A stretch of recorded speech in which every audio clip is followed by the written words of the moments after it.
नमस्कार साथियों, मेरा नाम है आर.के. सिंह। संस्कृति आईएएस के magazine summary and analysis series में आप सभी का स्वागत है।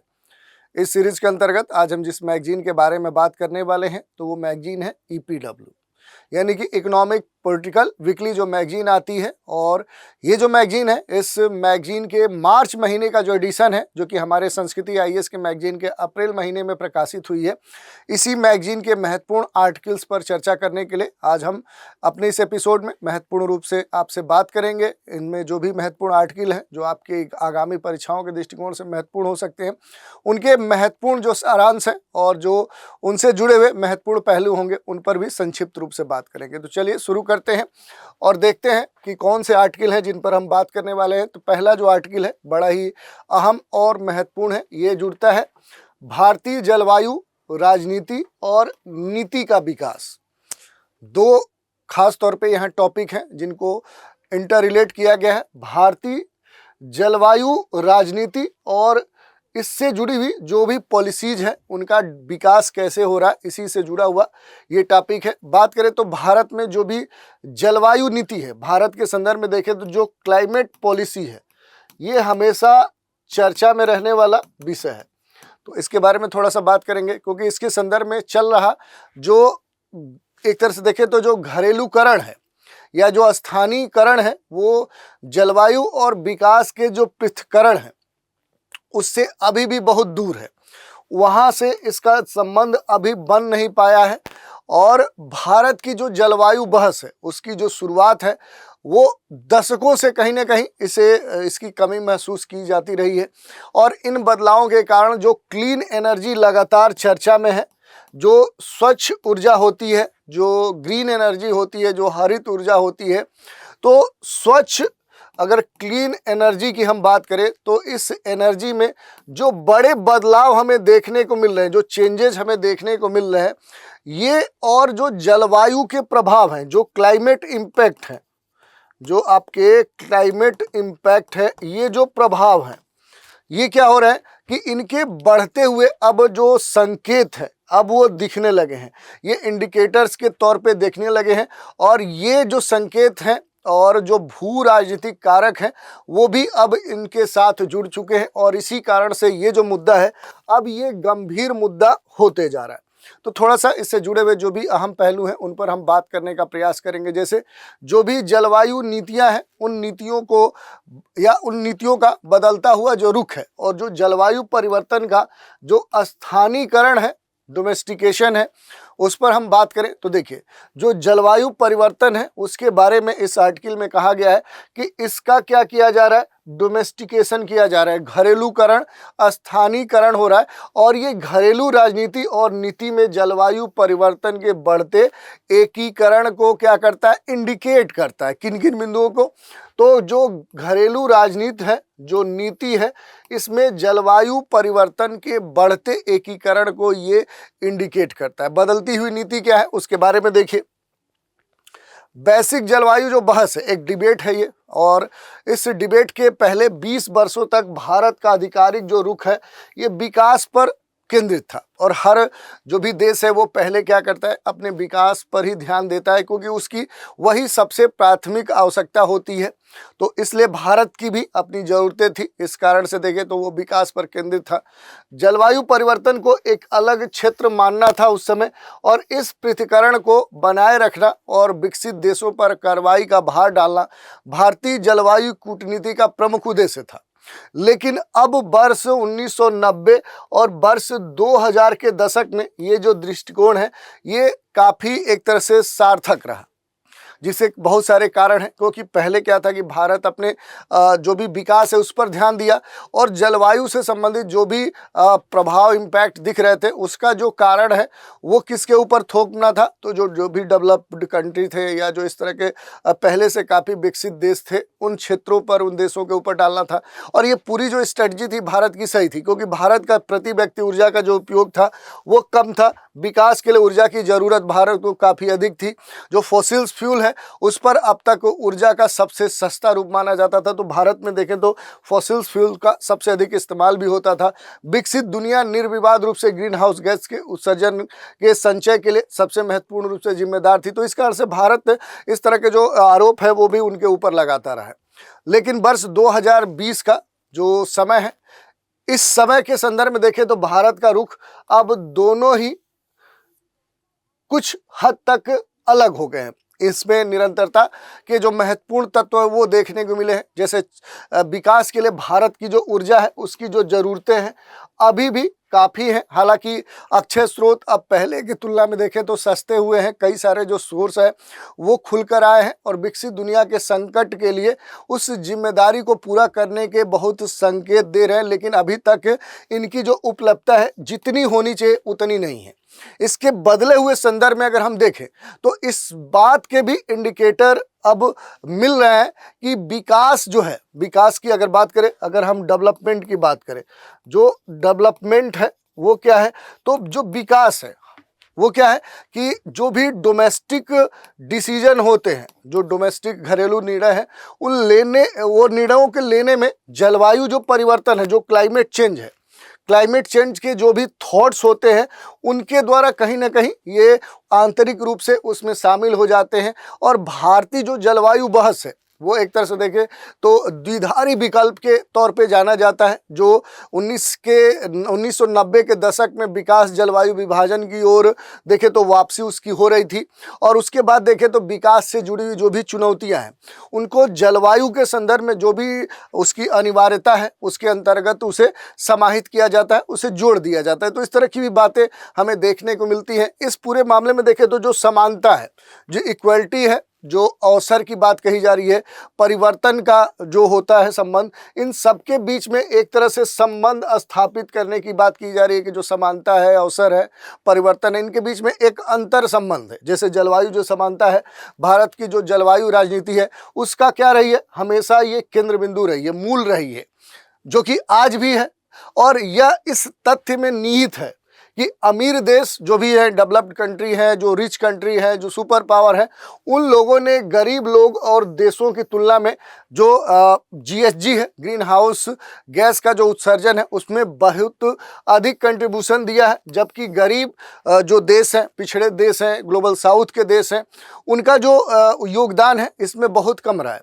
भारत का जो ग्रीन हाउस गैस उत्सर्जन है, उस उत्सर्जन में देखें तो विश्व में भारत का जो स्थान आता है वो कौन से स्थान पे आता है, तो वो आप देखेंगे तो वो 4th पोजीशन पे आता है। ऐसे में भारत के जलवायु परिवर्तन से निपटने के जो भी प्रयास है, जो क्लाइमेट चेंज है उससे निपटने के जो भी प्रयास हैं, वो वैश्विक स्तर पे जलवायु की जो भी नीतियां हैं उनको प्रभावित करते हैं। तो इस कारण से ये महत्वपूर्ण बिंदु हो जाता है।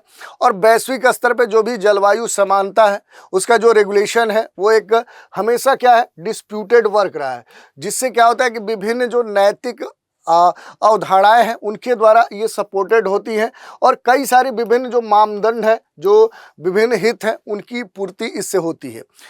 ओवरऑल कहें तो इस संदर्भ में विश्वसनीय जो नैतिक सिद्धांत हैं, जैसे अगर यूएन की बात करें कि जो संयुक्त राष्ट्र है उसका जो फ्रेमवर्क कन्वेंशन है उसी से जुड़े हुए हैं। लेकिन इसमें आवश्यकता क्या है कि समानता, जलवायु परिवर्तन के लिए जो जिम्मेदारी है, इस जिम्मेदारी से निपटने की जो क्षमता है, ये सभी इसमें शामिल बड़े स्तर पे होने चाहिए। लेकिन इससे जुड़े हुए कई सारी जो समस्याएं हैं वो देखने को मिलती है। हालांकि जो जलवायु समानता है उसके विचार का जो क्रियान्वयन है और जो उसका क्रियान्वयन नहीं हो पाना है, वो विकसित और विकासशील देशों के बीच में जो विभिन्न मुद्दे हैं उन मुद्दों पर देखें तो एक तरह से डिस्प्यूट की स्थिति देखने को मिलती है।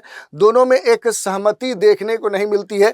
इस कारण से इस तरह की जो स्थिति है वो हमें देखने को मिलती है। और इसी के संदर्भ में देखें तो ये सुझाव दिया जाता है, और भारत हमेशा इस मामले पर ये बात अपनी कहते रहा है कि जो भी कार्बन बजट है उसके प्रति व्यक्ति के आधार पर उसका विभाजन होना चाहिए। और इसकी चर्चा आर्थिक सर्वेक्षण देखेंगे 2022-23 में भारत में की गई थी। वैश्विक जो भी कार्बन आउट था, उस कार्बन के बजट में न्याय संगत और उचित जो भागीदारी है, जो उचित हिस्सेदारी है, उसको अधिकार और जलवायु न्याय के संदर्भ में जो रेगुलेशन है उसको करने का सबसे बेहतर तरीका बताया गया। तो इस तरह के भारत के प्रयास अब तक देखने को मिले हैं।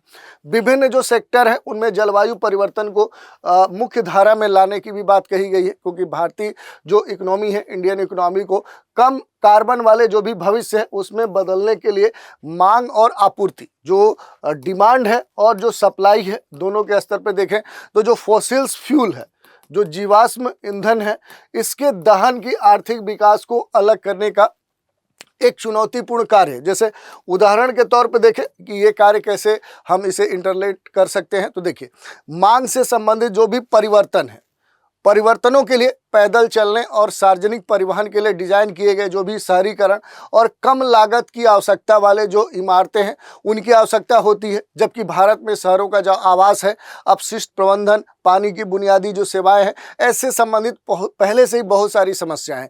तो इस तरह की जो समस्या है इनका समाधान पहले भारत को करना होगा। और भारत में ऊर्जा आपूर्ति में जो परिवर्तन है ये केवल तकनीकी परिवर्तन नहीं है, बल्कि राजनीतिक और संस्थागत स्तर पर भी ये कह सकते हैं कि ये परिवर्तन देखने को मिलता है। जिससे सबसे बड़ा इसका उदाहरण आप देख सकते हैं जो बिजली क्षेत्र है वो इसके लिए है, क्योंकि इसके लिए कम कार्बन जो संक्रमण है उसके लिए बिजली का डीकार्बोनाइजेशन करना सबसे महत्वपूर्ण हो जाता है। तो ऐसे कई सारे बिंदु हैं जिनको आप देख सकते हैं। इसके अलावा कृषि क्षेत्र को भी जलवायु अनुकूलन में शामिल करना एक अन्य महत्वपूर्ण क्षेत्र हो सकता है, क्योंकि वर्तमान में कृषि जैसे क्षेत्रों में अनुकूलन संबंधी जो भी विचार हैं उनको शामिल किया जा रहा है। क्यों किया जा रहा है? जैसे अरावली जिले की अगर हम बात करें, अरावली अपने देश में जो अरावली जिला है, अगर यहाँ की इसको उदाहरण के तौर पे हम ले तो अरावली जो जिला है, यहाँ पर किए गए एक स्टडी में ये पाया गया, एक अध्ययन किया गया, ये पाया गया कि जलवायु परिवर्तन के कारण जो जलवायु परिवर्तन हो रहा है, क्लाइमेट चेंज हो रहा है, उस परिवर्तन के कारण यहाँ पर खास तौर पे देखें तो जो सूखा है, जो ड्रॉट है, सूखा के अलावा अगर हम देखें तो यहाँ पर जो वर्षा होती है उस वर्षा का जो प्रतिरूप है, या वर्षा में क्या हो रहा है कि व्यवधान देखने को मिल रहा है। व्यवधान ही नहीं बल्कि इस क्षेत्र में जाएंगे तो जो कीट हैं, प्रतिरोधी जो कीट हैं, उनका जो प्रसार है, जो प्रतिरोधी कीट हैं उनकी जो मात्रा है वो काफ़ी बढ़ गई है। और फसल रोग के प्रसार के द्वारा जो छोटे किसान हैं वो क्या हो रहे हैं, वो प्रभावित हो रहे हैं।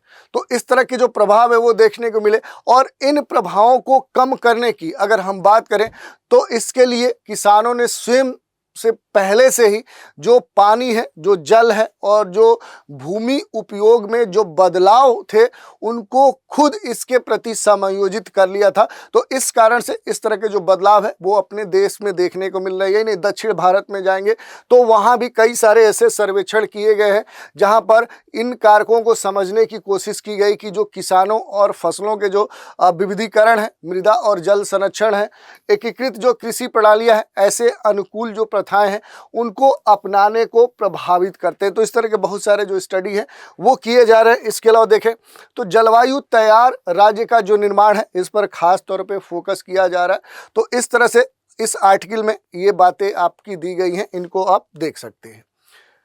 एक और आर्टिकल है, ये काफ़ी महत्वपूर्ण हो सकता है, ये आपके मेंस के एग्जाम में पूछा जा सकता है। तो जल प्रबंधन के जो विभिन्न आयाम हैं, क्योंकि जल जो है इससे जुड़ी हुई कई सारी समस्याएं देखने को मिल रही हैं। जहां एक तरफ जल संकट की स्थिति देखने को मिल रही है तो दूसरी तरफ संकट में भी दो तरह की स्थिति, एक तो इसकी क्वांटिटी को लेकर हो रही है तो दूसरी तरफ इसके क्वालिटी को लेकर हो रही है कि इसकी मात्रा भी कम है और इसकी गुणवत्ता भी प्रभावित हो रही है। तो ये एक बड़ा ही महत्वपूर्ण विषय है और इसके लिए प्रबंधन के स्तर पर, बड़े स्तर पर काम हो रहे हैं। वर्तमान वैश्विक परिदृश्य में अगर हम देखें तो विभिन्न प्रकार के जो जल प्रबंधन है, जो वाटर मैनेजमेंट है, उसका सामाजिक आर्थिक विकास पर आप देखेंगे तो जल प्रबंधन का सबसे अधिक जो प्रभाव आपको देखने को मिलेगा वो सामाजिक आर्थिक विकास पर आपको देखने को मिलेगा। दूसरी बात करें कि इस परिप्रेक्ष्य में विभिन्न जो अवसर हैं उनके साथ जो इसके सामने बहुत सारी जो चुनौतियां हैं वो भी आपको देखने को मिलेंगी। कई सारे जो चैलेंजेज हैं वो देखने को मिलेंगे। सतत विकास के जो लक्ष्य है, लक्ष्य संख्या जो 6 है वो इसी से जुड़ती है। जो सस्टेनेबल डेवलपमेंट जो गोल है वो इसी से जुड़ जाता है। और सभी को स्वच्छ जल और स्वच्छता तक पहुंच प्राप्त करने में ये महत्वपूर्ण कह सकते हैं कि इंडिकेटर के तौर पे जाना जाता है। और ऐसे में भारत जैसे जो डेवलपिंग कंट्रीज हैं उनमें जल प्रबंधन सबसे अधिक महत्वपूर्ण हो जाता है। तो थोड़ा सा इसके बारे में हम देखेंगे कि आखिर ये क्यों महत्वपूर्ण हो जाता है। तो जनसंख्या चूंकि वृद्धि की बात करें तो जो भारत है, भारत की अगर बात करें तो दुनिया में सबसे अधिक जनसंख्या वाले देशों में ये लगभग नंबर 1 पे आ चुका है। और जनसंख्या वृद्धि और बेहतर जीवन स्तर का जो डिमांड है उस पर उच्च गुणवत्ता वाले जो भी नगर पालिका है, औद्योगिक जो जल की मांग है, इसमें लगातार वृद्धि के साथ ही अपशिष्ट जो वेस्ट है इनकी मात्रा में भी लगातार वृद्धि हो रही है। और इसके अलावा देखेंगे तो आबादी की जो बढ़ती खाद्य मांग है उनको पूरा करने के लिए जो कृषि सिंचाई है, सिंचाई के लिए पानी की जो बढ़ती मात्रा है इसकी भी आवश्यकता हो रही है। इस कारण से जल संकट की स्थिति देखने को मिल रही है। दूसरी बात करें कि भारत में जो जलीय जीवन है, अगर जलीय जीवन की बात करें, जो वन्य जीव है, वन्य जीव की बात करें, मनोरंजन और जो दर्शनीय क्षेत्र है, मनोरंजन और जो भी आपके दर्शनीय क्षेत्र हैं उनके बारे में अगर हम देखें तो खास तौर पे एक बड़ा मुद्दा देखता है कि नदी के किनारे आवास जैसे पर्यावरणीय चिंताओं के लिए पानी की जो अधिक मात्रा की आवश्यकता है वो होती है। और इस प्रकार बढ़ी हुई जो जल प्रतिस्पर्धा है उसका जो अनुमान है वो सही से लगाया जा सकता है, क्योंकि इस तरह के जो अनुमान है वो आने वाले समय पानी की जो औद्योगिक ज़रूरत है उसको और बढ़ा देते हैं, जिसका एक बड़ा हिस्सा पानी की अधिक खपत वाले जो उद्योग हैं उनमें उपयोग होता है। और इससे क्या होता है कि जैसे स्टील है, तेल रिफाइनरीज है, बिजली, कागज, लुगदी, स्टील, ऐसे कई सारे जो एक्टिविटीज़ हैं उनमें जल की अधिक आवश्यकता होती है और इस कारण से जल का नुकसान भी अधिक होता है। और जल की जो वहनीयता है ये भी एक बड़ा मुद्दा बन चुका है और ये वैश्विक मुद्दा बन चुका है, ये क्षेत्रीय मुद्दा नहीं है। जल की वहनीयता, पेयजल की जो गुणवत्ता है वो मानव स्वास्थ्य के प्राथमिक जो निर्धारक हैं उनमें से एक है। हालांकि कई देशों में देखेंगे तो विशेष तौर पे विकासशील और पिछड़े हुए जो दुनिया के देश हैं वहाँ पर जो पानी की मात्रा है, क्वालिटी है और जो क्वांटिटी है, इनसे जुड़े हुए समस्याएं आपको वहाँ पर देखने को मिलेगी। और इसी कारण से ऐसे देशों में जल जनित जो बीमारियां हैं उनका जो प्रसार है वो काफ़ी तेज़ी से बढ़ता है। इंटरनेशनल जर्नल ऑफ जो environmental research and public health है, इसने सार्वजनिक स्वास्थ्य पर पीने के जो पानी है उसकी गुणवत्ता के जो प्रभाव है उनकी गहरी समझ प्राप्त करने के लिए एक्सपोजर एंड हेल्थ पर एक विशेष एडिशन रिलीज किया था, क्योंकि विदेशी देशों में इसे बेहतर बनाने के लिए उचित कदम उठाए जा सके। कई देशों में मानव जीवन के लिए पानी का जो वहनीयता है वो एक आधिकारिक कह सकते हैं कि उद्देश्य था और उसकी कानूनी आवश्यकता भी थी। हालांकि ये अलग बात है कि पानी के उपभोग को या उसकी जो कीमत है उसकी कीमत उचित होनी चाहिए, लेकिन पानी के लिए जो उचितता है या आर्थिक जो पहुंच की सीमा है वो निर्धारित करने के लिए कोई सहमत तरीका अभी तक नहीं खोजा गया है। विकासशील और संक्रमणकालीन जो देश हैं जो कि न तो डेवलप है या जो तो न तो डेवलपिंग है या तो बैकवर्ड है, इसके बीच में ट्रांजिशन की स्थिति में है, तो ऐसे देशों में जो वहनीयता सूचकांक है प्राय उन मामलों में देखें तो अधिक देखने को मिलते हैं जहां देश जो जल सब्सिडी है उसको कम करना चाहता है। एशिया में सबसे सस्ते पेयजल की कीमतों वाले नामित वैश्विक शहरों का एक महत्वपूर्ण हिस्सा है। तो इस कारण से इस तरह के मुद्दे हमें देखने को मिलते हैं। यही नहीं, अगर जल प्रबंधन के जो अलग अलग अवसर हैं और उनके सामने जो चुनौतियां हैं उन पर हम बात करें तो देखिए कुछ महत्वपूर्ण जो अवसर हैं उनमें देखें तो जो प्रौद्योगिकी प्रगति है ये सबसे महत्वपूर्ण हो जाता है, ये सबसे पहले आता है, क्योंकि जल स्तर और गुणवत्ता की जो निगरानी है इसके लिए रिमोट सेंसिंग होनी चाहिए, वास्तविक समय का जो डाटा संग्रह, रियल टाइम डेटा जो पूरा स्टोरेज है वो होना चाहिए, इसके लिए डिवाइस होने चाहिए, उन्नत जल उपचार जो भी टेक्नोलॉजी है वो होना चाहिए, स्मार्ट सिंचाई प्रणालियां होना चाहिए, जल कुशल जो उपकरण है वो भी होने चाहिए। इसके अलावा अगर बात करेंगे तो जो भी टिकाऊ प्रथाएं हैं जो सस्टेनेबिलिटी को कहीं ना कहीं प्रमोट करती हैं, जैसे अपशिष्ट जल का पुनः उपयोग, उसका रिसाइकलिंग, एकीकृत जल प्रबंधन जो दृष्टिकोण है, आर्द्र भूमि जैसे प्राकृतिक आधारित जो समाधान है उन पर बल दिए जाने की बात कही जा रही है। नीतिगत स्तर पर देखें तो संरक्षण को प्रोत्साहित करने के लिए जल मूल्य निर्धारण जो तंत्र है वो विकसित होना चाहिए, जन जागरूकता से संबंधित अभियान होने चाहिए, विभिन्न क्षेत्रों में सहयोगात्मक जो भी जल प्रबंधन है उसकी बात की जानी चाहिए, जल अधिकार आवंटन और उसका प्रबंधन किया जाना चाहिए। यही नहीं, सामुदायिक स्तर पे भी इसके लिए प्रयास किए जाने चाहिए, जैसे नागरिक विज्ञान जो पहल है, सहभागितापूर्ण जो निर्णय है वो लेना, जल संरक्षण के संदर्भ में अवेयरनेस फैलाना। तो ये सभी बातें महत्वपूर्ण हो जाती है। लेकिन इसके साथ ही कई सारे जो चैलेंजेज है, जो चुनौतियां हैं, वो भी हमें देखने को मिल रही है। जैसे पहली जो चुनौती आपको देखने को मिलेगी वो जलवायु परिवर्तन का जो प्रभाव है, खासतौर पर जो क्लाइमेट चेंज हो रहा है, ये एक महत्वपूर्ण कह सकते हैं कि चैलेंज इसके सामने है। क्योंकि इस कारण से क्या हो रहा है कि जो वर्षा है वो क्या हो रही है, अनियमित हो रही है। तो अनियमित आपको वर्षा जो पैटर्न है, जो प्रतिरूप है, वो देखने को मिल रहा है।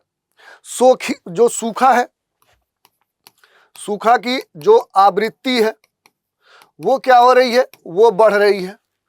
आवृत्ति ही नहीं बढ़ रही है, इसकी जो बारंबारता है वो भी बढ़ रही है। तो ये एक बड़ा मुद्दा है। इसके अलावा अगर हम देखेंगे तो जो सी लेवल है, जो समुद्र का जल स्तर है, उसमें तेजी से वृद्धि हो रहा है। तो जो समुद्र जो जल स्तर है उसकी अगर हम बात करें तो उस जल स्तर में भी क्या है, तेजी से वृद्धि देखने को मिल रही है। और इस कारण से जो तटीय जलभृत क्षेत्र हैं वो प्रभावित हो रहे हैं। तो जो भी तटीय जलीय क्षेत्र है वो क्या हो रहे हैं, वो प्रभावित हो रहे हैं। तो इस तरह के कई सारे चैलेंजेज हैं।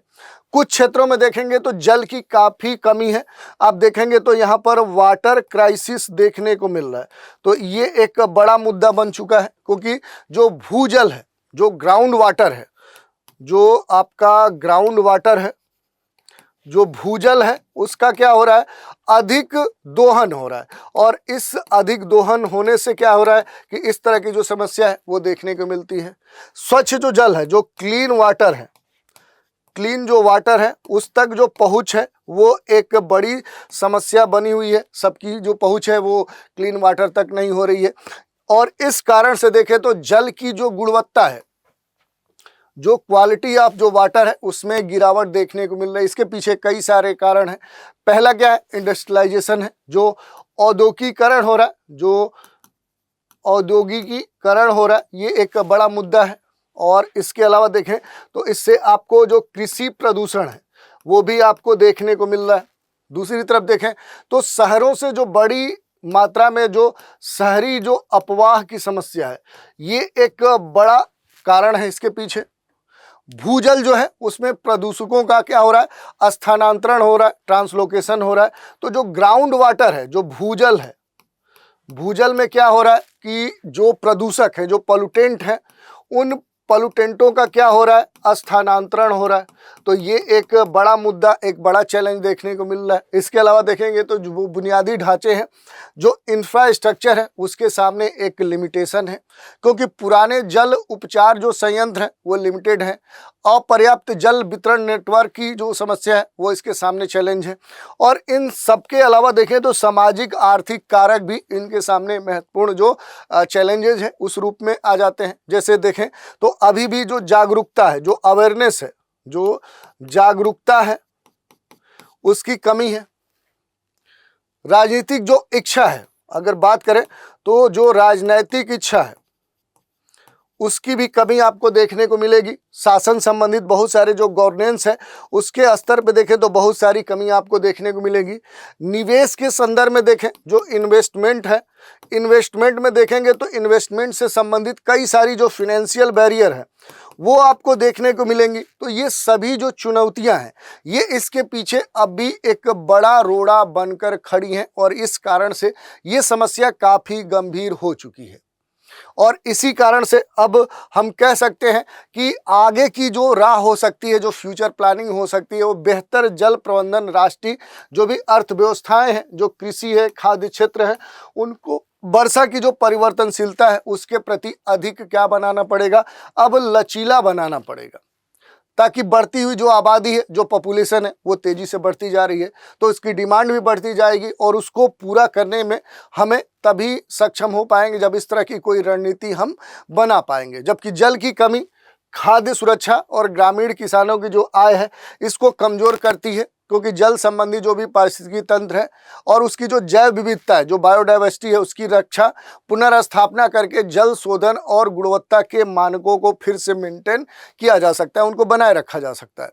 जल संसाधनों का जो भी सतत प्रबंधन है, सुरक्षित जो जल है और जो स्वच्छता है उस तक पहुंच आर्थिक विकास तथा उत्पादकता को बढ़ावा देने के साथ ही जो भी स्वास्थ्य और शिक्षा है उसमें मौजूदा निवेश की जो प्रभावशीलता है उसको बढ़ाने में महत्वपूर्ण भूमिका निभाता है। तो इस तरह के जो प्रयास है अगर हम वो करते हैं तो जो फ्यूचर में जो समस्या आ सकती है उस पर हम नियंत्रण कर सकते हैं, उसका समाधान खोज सकते हैं और फिर भारत को आगे ले जा सकते हैं। तो इस तरह की जो भी आर्टिकल थे उन पर हमने बात की और उनसे जुड़े हुए जो भी महत्वपूर्ण पक्ष हैं उन पर भी संक्षिप्त रूप से हमने प्रकाश डाला। तो आज के एपिसोड में इतना ही। अगले इस सीरीज के एपिसोड में एक नए मैगजीन में प्रकाशित जो महत्वपूर्ण आर्टिकल्स हैं उन पर चर्चा करने के लिए आपसे रूबरू होंगे। तो आज आप सभी हमारे साथ बने रहे, इसके लिए धन्यवाद।